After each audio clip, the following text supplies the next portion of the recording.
Evet arkadaşlar, karamelli şeftali kekimiz hazır. Şimdi servis aşaması. Çok sıcak. Bu keki ben biraz sıcak seviyorum arkadaşlar. Tercih sizin. Arkadaşlar şu iç dokusunu da size göstermek istiyorum. Bakar mısınız keki ne kadar güzel kabardı. Size de muhteşem oldu. Sizin için arkadaşlar tadıyorum şimdi ben. İç dokusunu size göstermek istiyorum. Ay pamuk pamuk kek. O kadar güzel ki arkadaşlar, bakar mısınız kekine? İç yapısı. Arkadaşlar özellikle karamelize olan tereyağıyla şeftalilerimizin lezzetini, bu tarifi tatmanızı isterim. Bu tarifi arkadaşlar mutlaka ama mutlaka deneyin. Süper bir lezzet. Merhaba arkadaşlar, Sermin Mutfağı'na hoş geldiniz. Bugün sizlere karamelli şeftalili kek yapıyorum. Yaz aylarında çok güzel oluyor, ferahlatan bir lezzet oluyor. Şimdi yapım aşaması: 4 adet şeftalim var bunun için. Şeftalilerimi soyarak işe başlıyorum. Arkadaşlar şeftaliniz mutlaka sert olmak zorunda. Yumuşak şeftali iyi olmaz. Önce ikiye bölüyoruz ortadan. Ben kabuklarını çok seviyorum bu tarifte. Dilerseniz siz kabuklarını soyabilirsiniz. Şu şekilde biraz çok ince olmayan dilimler halinde kesiyoruz. 4 şeftalimi bu şekilde keserek daha sonra şu içini istemiyoruz arkadaşlar. Şu içini bu şekilde alıyoruz. Şeftalilerimizi bu şekilde temizledikten sonra karamel aşamasına geliyoruz. 1,5 yemek kaşığı tereyağım var. 125 mililitre 1 çay bardağı toz şekerim var. Yağım eriyecek, içerisine şekerimi bırakacağım. Karamel yapımı. Yağımız eridi. Kısık ateşte 1 çay bardağı şekerimi üzerine ilave ediyorum. Püf noktası, yüksek ateş olmayacak. Kısık ateşte yavaş yavaş şekerimizin eriyip yağla birlikte karamelize olmasını bekleyeceğiz. Yalnız lütfen başından ayrılmayın. Her an kararabilir. Yanmasını istemiyoruz. Sadece karamelize olmasına izin vereceğiz. Kısık ateşte karıştırarak, bakın arkadaşlar, rengi dönmeye başladı. Ama tam karamelize olmadı. Karıştırarak devam ediyoruz. Arkadaşlar şeker tamamen yağla birlikte eridi. Fakat tam karamelize olmadı. 1-2 dakikası daha var. Evet arkadaşlar, karamelizemiz hazır. Bakın kıvam bu şekilde. Şimdi ocağımın altını kapatıyorum. Sıcakken kek kalıbıma döküyorum hemen oyalanmadan. Kağıt koyduğumuz kek kalıbımızı arkadaşlar karamelize. Bakın ne kadar güzel akışkan oldu. Şimdi bunu güzelce yayıyorum çünkü hemen anında donar. Şu şekilde biraz hızlı hareket etmek gerekiyor bu aşamada arkadaşlar.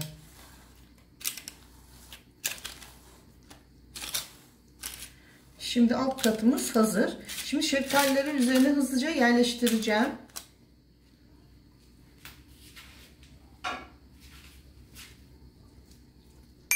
Şu şekilde başlıyorum şeftalilerimi yerleştirmeye. Sırt sırta veriyoruz şöyle. Hafif çeviriyoruz.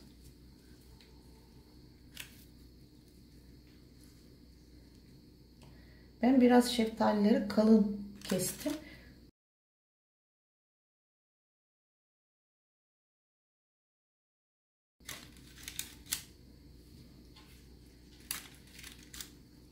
Arkadaşlar karamelizenin üzerine şeftalilerimizi yerleştirdikten sonra çok az şöyle şeker yapıyoruz ki şimdi kek hamuru döküyoruz ya arkadaşlar, bu şeftalinin ıslaklığı kek hamuruna geçmesin, biraz tutsun diye bu şeker işlemi çok iyi oluyor. Püf noktası bu. 3 yumurtam var arkadaşlar. 1 su bardağı şeker. Bunun orijinal tarifinde. Fakat ben 1 çay bardağını indirdim. Çünkü karamelize de şeker var. Çok şekerli oluyor. Siz dilerseniz artırabilirsiniz. Yumurtalarla şekerim kar haline gelene kadar çırpıyorum. Arkadaşlar bakın kıvam bu. Tam 2 dakika çektim ben. Şimdi bir çay bardağı 125 mililitre ayçiçek yağı koyuyorum. Zeytinyağı koymuyorum. Rengini koyulaştırıyor. 1 su bardağı 200 mililitre sütümü ilave ediyorum. Düşük devirde çırpıyorum.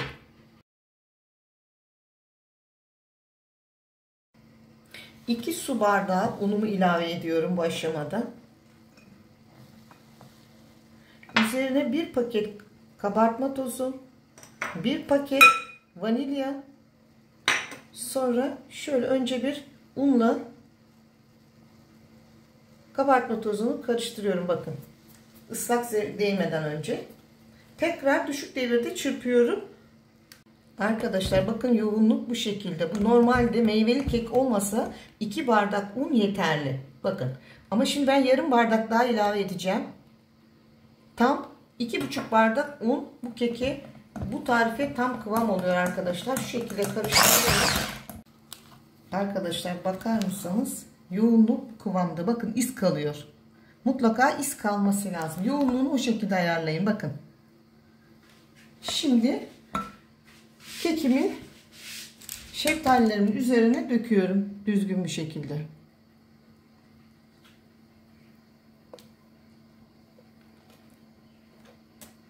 Önce biraz yerleştireyim, sonra devam edeceğim. Çünkü her noktasını kek hamuru değmeyen yeri kalmasın. Daha sonra şimdi cam masa vuramıyorum. Taşa vurarak havasını alacağım. Kalan hamurumu da ilave ediyorum arkadaşlar. Arkadaşlar şu şekilde bir iki kez vurun. Önceden ısıtılmış 180 derece fansız fırına pişmek için alt katın bir üstüne, ortaya değil arkadaşlar. Arkadaşlar şöyle yapıyoruz. Bakın kürdan yapışmadı. Kekimiz pişmiş. Fırından çıkarıyorum. Karamelli şeftali kekim tam 40 dakika fırında pişti. 180 derece fansız fırında. Şimdi 10 dakika ılısın. Ters çevireceğim. Arkadaşlar servis kabımı şu şekilde alıyorum. Ve şekilde ters çeviriyorum.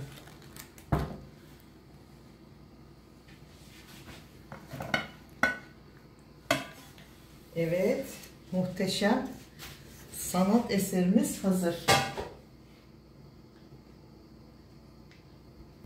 Evet arkadaşlar, karamelli şeftali kekimiz bakın bu şekilde hazır. Şu şekilde size gösteriyorum çevirerek. Arkadaşlar kağıtla pişirdiğim için bakın ne kadar kolay çıktı. Şimdi kağıdımı çıkaracağım.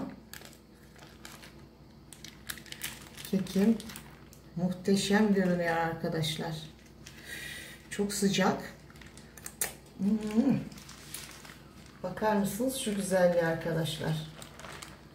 Böyle kağıtla birlikte yaparsanız eğer biraz da aksın karamel şekerleri üzerine izin veriyorum bakın. Arkadaşlar karamelli şeftalili kekim fırından çıktı. Bakar mısınız şu güzelliğe? Kekim tam 2 katına çıktı. Çok güzel kabardı. Karamelize tarifim tereyağlı şekerin erimesi muhteşem lezzet oluyor. Lütfen bu tarifimi deneyin. Videomu izlediğiniz için çok teşekkür ederim. Eğer hala abone değilseniz lütfen kanalıma abone olmayı, beğenmeyi, yorum yazmayı unutmayınız.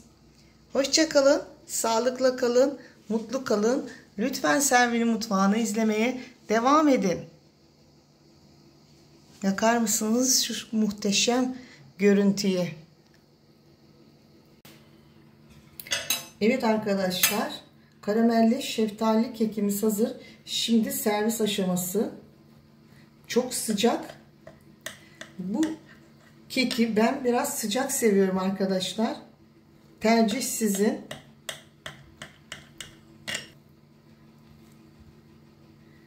Arkadaşlar şu iç dokusunu da size göstermek istiyorum. Bakar mısınız keki ne kadar güzel kabardı. Bir de bu şekilde.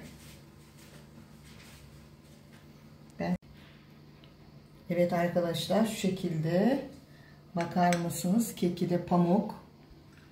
Karamelize de muhteşem oldu.